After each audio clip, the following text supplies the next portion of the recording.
I'm also another Jason. I'm from Santa Clara, and I'd like to thank Sharif for all his time and sharing with all the knowledge with us today. I think he has an uncanny ability to make something very complicated easy to digest. I'll be honest, I had no idea what the topic was for this event. Sharif just said, "I'm going to be in Santa Clara in 2 weeks, so you should stop by." So I just showed up. I'm pretty excited with all the things that I've learned. I originally was really focused in residential, but I've got some land that originally was just thinking about flipping, but now I've even got some ideas on what I could potentially do with it. And I think listening to everyone, what their backgrounds are, has given me more interest and more motivated to figure out how much more I can work with Sharif moving forward in the future. Thank you.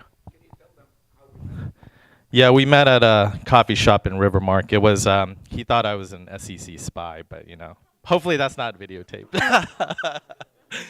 But it was good times, and I think meeting him, his genuineness and his ability to talk about some of the asset protection and the tax shelters really made me go, wow, this guy knows what he's talking about.